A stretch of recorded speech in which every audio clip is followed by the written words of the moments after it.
Kutch Gandhidham cyber crime પોલીસે એક મોટા ઓપરેશનમાં 182.37 કરોડ રૂપિયાનું બેન્કિંગ કૌભાંડ પકડી પાડ્યું છે।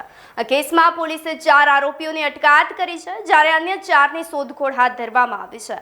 આ ગેંગ ઓછું ભણેલા અને ગરીબ લોકોને ઊંચા વળતરની લાલચ આપી અને તેમના દસ્તાવેજો મેળવી તેમના નામે અલગ અલગ બેંકોમાં સેવિંગ તથા કરંટ એકાઉન્ટ ખોલાવી આપતા હતા। શું છે સમગ્ર કૌભાંડ, વિગતવાર ચર્ચા કરીએ। નમસ્કાર, આપ જોઈ રહ્યા છો ન્યૂ ભારત ન્યૂઝ અને હું છું આપની સાથે વલ્લરી વ્યાસ।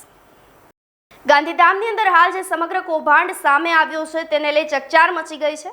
આરોપીઓએ લોકોને જાણ બહાર જ તેમની પેઢીના પ્રોપરાઇટર બનાવી અને ખોટા ઇનવોઇસ અને બિલો બનાવી કરોડોના ટ્રાન્ઝેક્શન કર્યા હતા। અત્યાર સુધીમાં જાણવા મળ્યું છે કે 81 જેટલા બેંક એકાઉન્ટ તેઓએ ખોલી કાઢ્યા છે, જેમાં રાપર, ભુજ અને વાંકાનેરના રહીશોના નામ પણ સામે આવ્યા છે, પરંતુ મૂળ ખાતેદારો આ વ્યવહારોથી અજાણ હોવાનું પણ હાલ સામે આવ્યું છે। સમગ્ર નેટવર્ક માત્ર ગુજરાત પૂરતું સીમિત નથી, પરંતુ પશ્ચિમ બંગાળ, મુંબઈ, દિલ્હી અને હરિયાણા સહિત દેશના 11 રાજ્યોમાં ફેલાયેલું હોવાનો પણ પર્દાફાશ થયો છે।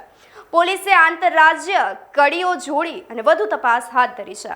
આપનું શું માનવું છે અમને કમેન્ટ કરી ચોક્કસથી જણાવશો। તેની સાથે જ અમારી ચેનલ ન્યૂ ભારત ન્યૂઝને લાઇક, શેર, સબસ્ક્રાઇબ કરવાનું ભૂલશો નહીં। નમસ્કાર।